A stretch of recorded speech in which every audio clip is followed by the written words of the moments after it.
Welcome to Drive the Daf. Clear, structured explanation of the daily daf in 20 minutes. You can even follow in the car.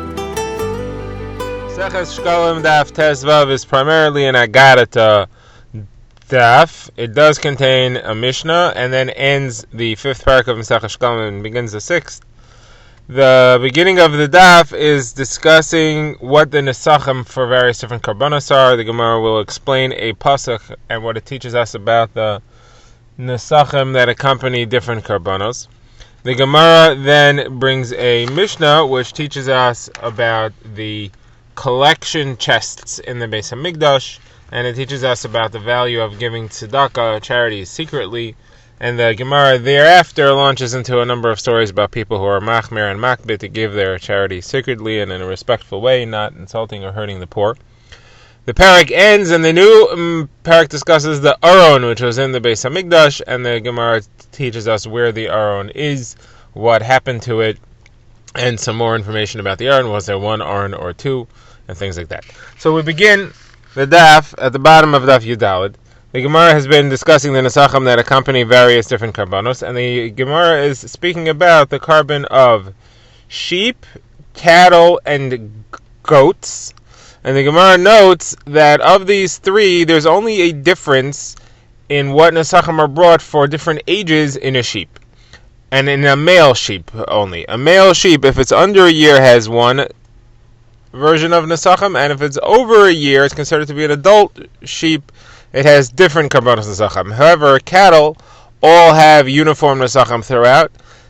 Female sheep have uniform nesachim throughout, and male goats and all types of goats actually have uniform nesachim based on their ages and their gender. So the Gemara quotes a pasuk. The Gemara explains how each phrase in the pasuk teaches us these halachos and why each one is needed.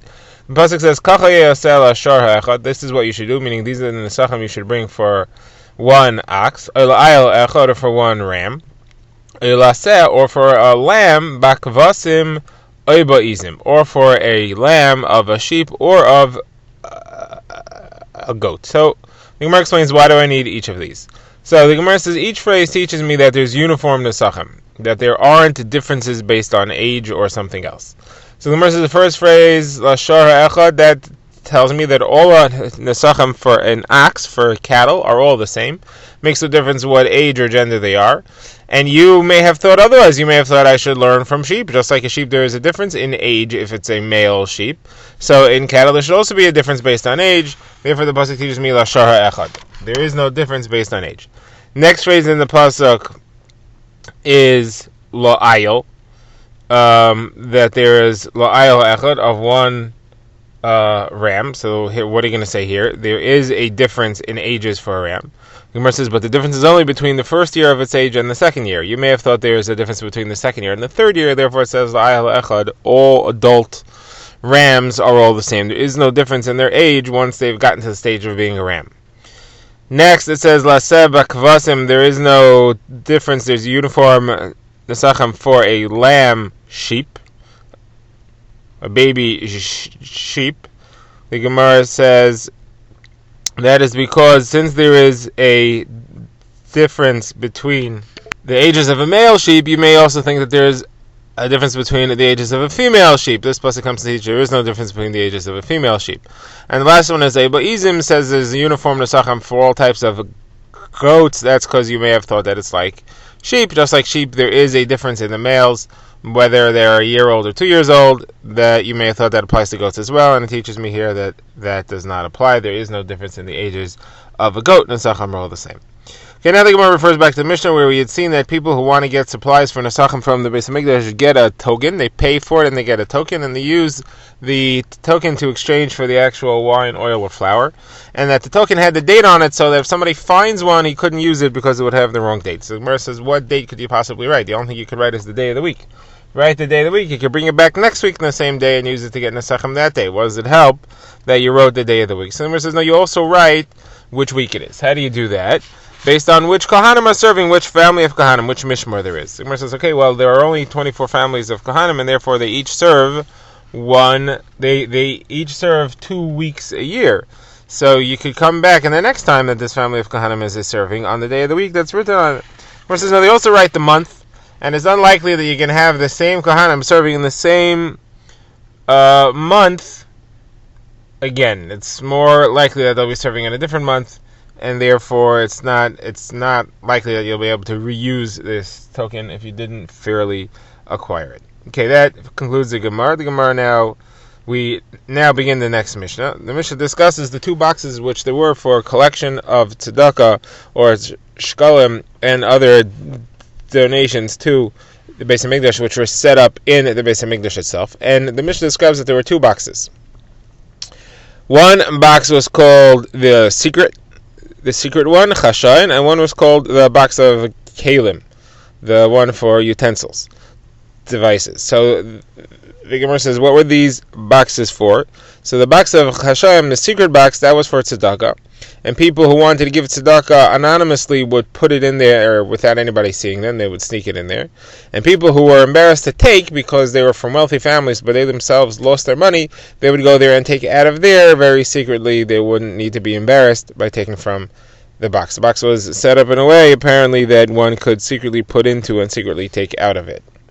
Now, what was the box of Kalim? The Gemara says anybody who owed a kli to the Beis HaMikdash or wanted to donate Kalim to the Beis HaMikdash, he would put it into that box, or perhaps it was a room. It's called a lishka, which usually means a room. And it was opened and emptied once every 30 days. And the gizbar, the treasurer, would open it up. He would see what Kalim there are in the room. If there was anything that was useful itself, he would put it away in the storehouse of the tools belonging to the Beis HaMikdash. It could be a hammer, an axe, or anything like that. If, however, it was something that was useless for the Beis HaMikdash, and they would sell it and use the money to pay for the maintenance of the Beis HaMikdash, the Bedek HaBayis. Okay, the Gemara goes into the tremendous zechus, the merit of giving tzedakah anonymously, quietly, and in a way that does not embarrass the person who's receiving it. Perhaps you even find a way to get him the money without him realizing he's receiving the money. So the Gemara has a few stories over here. The Gemara first says that Rav Yaakov bar Idi and Rav Yitzchak bar Nachman were parnasim. They were the people who were in charge of supporting the community. They would give money to Chama, who's the father of Rav Yeshaya. And the reason why they gave it to him is because he gave it out to others. There were people who were embarrassed to come take money from the parnasim directly, and therefore they gave it to Rav Chama, and he would give it out further, that they wouldn't have to take from him. Similarly, there's an incident about Zechariah, who the Gemara says was the son-in-law of Rabbi Levi, and he was taking money from the tzedakah, and everybody was saying, why is he taking money from tzedakah? He doesn't need the money. It seems like he's actually stealing it. But after he passed away, they checked out his finances and they found out that he didn't keep any of the money himself. He gave it out to others in order that they shouldn't be embarrassed having to take money from the tzedakah collection. Another story, Rabbi Chanina bar Papa used to give out tzedakah at night. That way, when it was in the dark, people wouldn't see who he was giving to, or they wouldn't see who they were receiving from. But the problem with being out at night is that in the days of Chazal, there were mazikim, there were all kinds of spirits from the tzad hara, the side of evil, that were around at night, and they would harm somebody who was a Talmid Chacham. So Gemara says, while he was doing this once, he was met by a ruach, one of these spirits, and he said to him, I'm going to get you now, because you yourself said, Lo sasik v'lo don't go into your neighbor's boundary, meaning you Talmidei Chachamim don't belong here at night. In my territory, you shouldn't be out alone. So Rav Chanina answered, what it also says, Matan b'seiser yichpa af, giving tzedakah in secret, that destroys af. Af is the name of types of shadim, and af also means anger. So this frightened this ruach, and he ran away from him, the Gemara says. Next story, the Gemara quotes that Rav Yoina had a drasha from a pasuk in Tehillim. It says, Ashrei maskil el del, praises he who thinks carefully about the needs of people who are needy, the poor. So Gemara says, Rav Yoina said, it doesn't say Ashrei noisin ladal, it doesn't say praiseworthy is one who gives to the poor, it says one who thinks carefully about the poor. That is, that he's looking carefully at the situation and finding out the best way to give the person tzedakah to alleviate his trouble without causing him embarrassment. So whenever he saw somebody who was from a rich family who was lost, who had lost his money, and that's a particularly embarrassing situation for someone for someone like that to need to take. So he would say to him, my son, I heard you're getting an inheritance from somewhere. Somebody died, you're going to be receiving an inheritance. So you know what? Here's some money. Take this money. It'll cover you for now. And you'll pay me back when you get that inheritance. But that inheritance, of course, didn't come because he wasn't referring to a real inheritance. He was referring to Torah and mitzvahs, not actual money, although that's what he led the person to think. And then he would say to him, it's fine, you don't need to pay it back, it's a gift. That way, it was at least not embarrassing in the situation of him ever being given money and saying, here's tzedakah. Yeah, now the Gemara sidesteps the issue here a little bit and talks about people who were on a high level of tzidkus that they didn't need to take money. Gemara says, said that in our days there were zakanim, there were old people, the Savin, and they would only take tzedakah between Rosh Hashanah and Yom Kippur, because during that time a person's finances for the year are not decreed yet. The period of that decree begins on Rosh Hashanah and ends on Yom Kippur. It was only after Yom Kippur that they would say, we don't need to take any tzedakah from anybody anymore, because however much money we're getting, we don't need you to give it to us. Of course, there's a level of ishtadlus that doesn't apply to everyone. Okay, on the subject of treating the poor people sensitively, the Gemara brings two stories that you need to be quick and care for their needs. The Gemara says that it was a poor Yerushalmi who met Nehemiah, who dug the wells.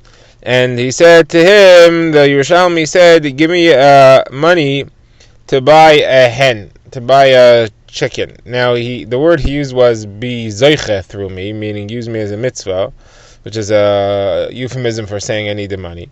But now a hen is an expensive piece of food. In those days it was even more expensive than meat. So Nehemiah said, you don't need money for a hen. Here is enough money to go buy some meat. That should be enough for you. So he took the money, bought the beef, he ate it, and then he died. So Nehemiah went around crying and he said, somebody come say a hesped, say a eulogy for the person that I killed, because he didn't provide him his needs. Now it could be that he physically needed chicken, and that's what he was able to digest, and other things he was not able to handle. Okay, the Gemara goes further and says, Anacham Ish Gamzu was once transporting a gift to his father-in-law. The Mefarshim say that it was 3 donkeys loaded with delicious food. And he met a man who was a mukashchen. His skin was covered with boils.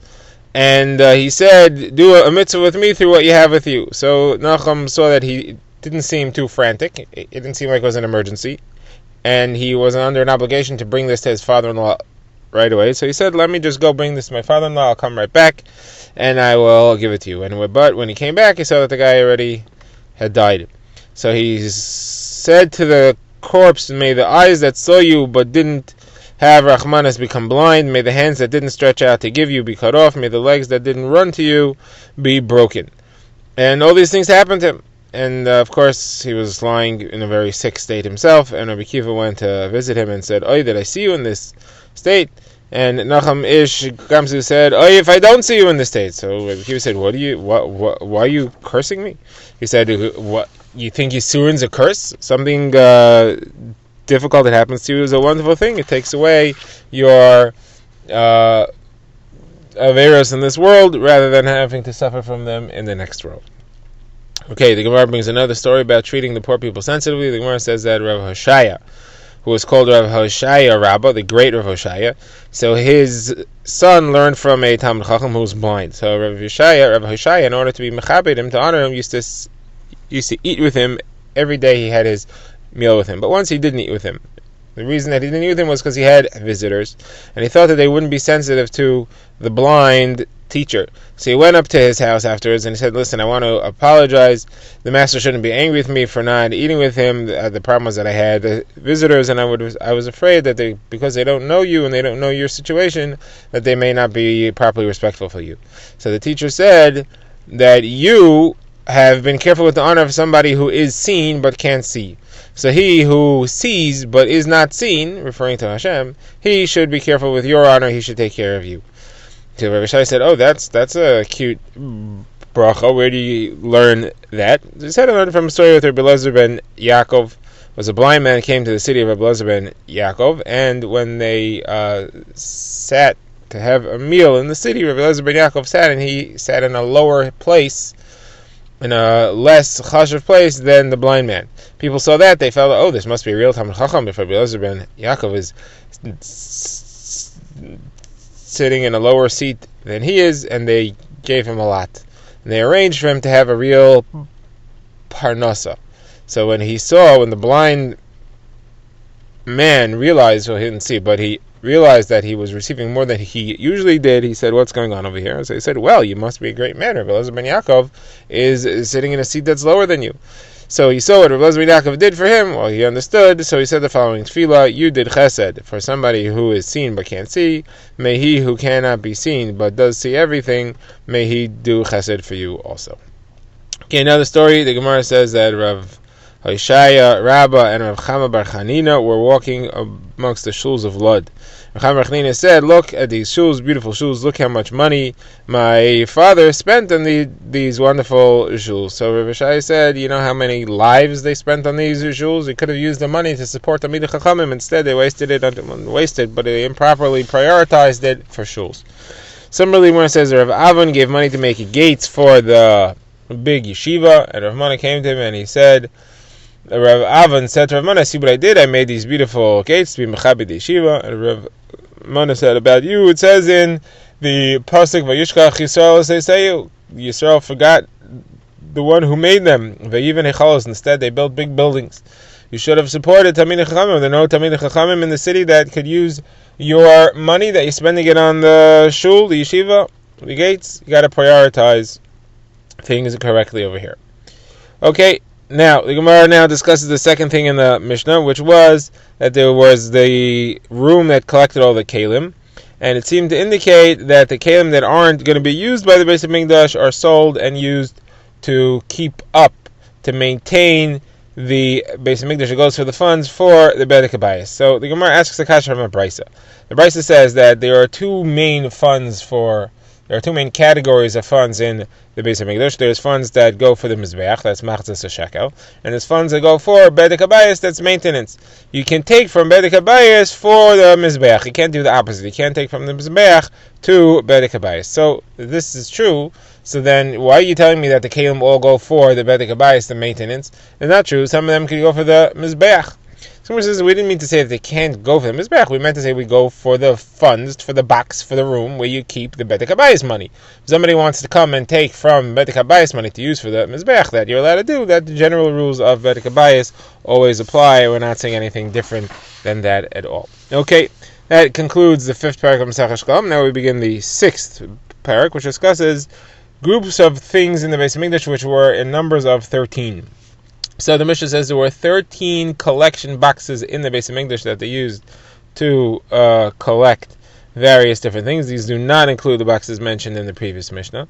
There were also 13 tables, which the Gemara will explain, and there were 13 places where people bow down in the Beis HaMikdash that Chazal were mataken. Now, Rabbi Gamliel and the Mishpacha of Rabbi Chanani Skana Kahana, it was really Rabbi Chanina Skana Kahanim, they had a 14th place, and that place that they were where they were mishtachava, where they bowed, was in the Dir Ha'etzim. There's a big room in the Ezesnashim where the wood for the mizbeach was kept, and they bowed over there. Why there? Because they had a Messiah that the Aron, when the Aron was hidden at the time of the destruction of the first Beis HaMikdash, and of course it never returned for the second Beis HaMikdash, it was hidden under the floor of the wood chamber. So when it says, the Mishnah brings this story, which will be repeated in the Gemara. The Mishnah brings a story about that there was a Kohen who was keeping himself busy in the wood chamber. He was, according to the way it's explained here, he was playing idly with an axe with the wood, and he saw that one of the stones in the floor was not even with the others. It looked different, it was colored different, or it was raised. So he went to tell one of the other Kahanim, but he started saying that the stone looks different, and he didn't get a chance to finish and say that that's because the Aron's under there when he died. So based on that, Chazal said that that's where they knew for sure that that's where the Aron was hidden.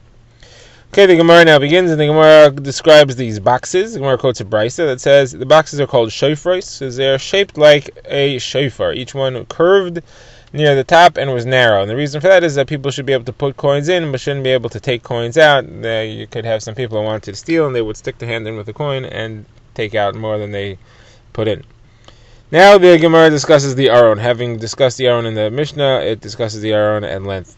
So the Gemara says a couple of opinions as to where the Aron is now, what happened to it. So the Brisa says, first of all, Rabbi Eliezer says that the Aron went with Klal Yisrael into Golos Bavel. They were transported there.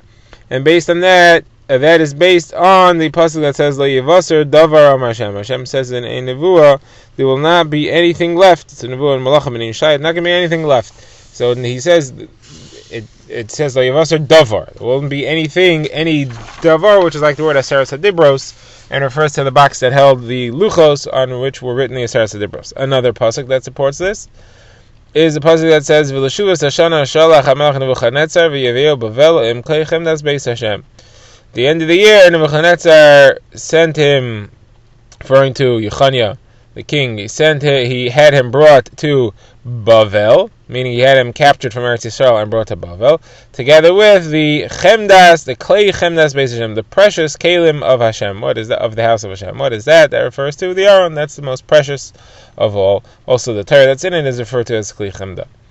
Okay, now, third opinion here is of Yehuda ben Lakish, who's a Tana, and he says that the Aron was actually hidden under the Kodesh HaKadoshim. It was not hidden in the wood chamber. It was not taken to Bavel. It was hidden under the Kodesh HaKadoshim, like the pasuk says, "Vayerichu habadim vayerau roshei habadim min hakodesh al pnei hadvir lo yirau achutza." That the tips of the poles of the Aron were seen through the pareches, through the curtain covering the outside of the Aron.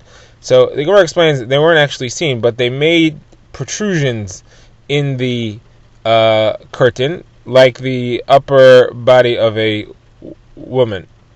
Now, so we see from this that the poles stayed there forever, because the end of the pasuk says that they stayed there Adayim Hazeh, until today. So that's where they were put, and they stayed there until today. So from there we know that that's where they are even today. They are. You don't see them there in the Kodesh HaKadoshim, and they weren't there during the second Beis HaMikdash, so it's got to be that they were hidden underneath the floor of the Kodesh HaKadoshim. Okay, now the Gemara brings another opinion, and this will be a repetition of the Mishnah, and this is a different Brisa.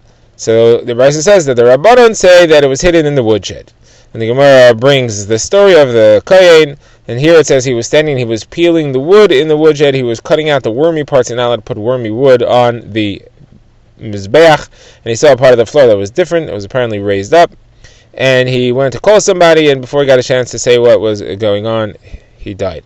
Now, a different version of this is Rav Hoshai, who says that he took a hammer and tried to hit it in order to smooth the floor, but before he got a chance to, a fire came out from under the floor of the tile and burned him over there. Okay, now the Gemara talks about how the Aron worked all together. And the Gemara quotes a machlokes between Rav Yehuda ben Lakish and the Chachamim as to how many Aronos there were. According to Rav Yehuda ben Lakish, there were two. There was one Aron that had the broken luchos, and there was one Aron that had the Torah, and perhaps the whole luchos as well. That one stayed in the Almighty to stay there forever and did not move. Like the pasuk says, "Va'aron bris Hashem u'Moshe le'Moshe mekerav ha'machana." The Aron didn't leave the camp; it didn't go out. However, there was another Aron, and that Aron went to battle with them. Whenever they went out to war, it went with them, and it could even be seen by the other soldiers. It could be seen by the enemy. That's Rav Yehuda ben Lakish. The Chachamim say no, there was only one, and it never usually left the Kodesh HaKadoshim, but once it did, in the days of Eli HaKayin, they took the Aron out to war to fight the Pelishtim, and that's the one that was captured. Then the story over there is that it was captured by the Pelishtim. They were initially afraid, but they ended up fighting, and they captured it, and it stayed by them for 7 months, and then it stayed in a place called Kiryat Yarim. It stayed there for 20 years until David HaMelech brought it to Yerushalayim much later. So the Gemara has a proof to the Rabbanan who say that there's only one, and that's when the Pelishtim saw the Aron, they got scared, and they said, "Hey, what's going on? How are we going to fight? They have their Hashem with them." So the Gemara says, obviously they hadn't seen this before. The Gemara then brings a proof to Rav Yehuda ben Lakish, though, because in the days of Shaul, when the Aron was in Kiryas Yarim, Shaul said to Achia, the Kohen Hagadol, he said, bring the Aron. And it's because he wanted to ask something from the Urim and Tumim, and you have to have the Aron there. So how could he bring the Aron if it wasn't Kiryas Yarim? So Gemara says that proves that there were two Arainos. One was in Kiryas Arim, that was the main one, but here it was referring to the one that held the broken luchais. So Gemara says the Chachamim will not be bothered by this. They will say he wasn't referring to the Aron that was the Aron, the Kli, the Aron that held the luchais. He was referring to the box that held the tzitz and other parts of the Big Kahuna which are needed in order to be able to ask something of the Urim V'Tumim. Okay, the Gemara tries another proof to Rabbi Yehuda ben Lakish. The Gemara says the pasuk that says that when David HaMelech spoke to Uriah and he told him to go home, Uriah said, "How could I go home?" Ha'aron v'Yisrael v'Yehuda ya'ishim ha'sukos. The Aaron, Yisrael, and Yehuda are all sitting in huts. That seems to imply that the Aaron's on the battlefield. Now, at that time, the Aaron had already been moved to Yerushalayim. What would it be doing on the battlefield? Obviously, there were two Aaronos, and this is the Aaron that always went to the battlefield.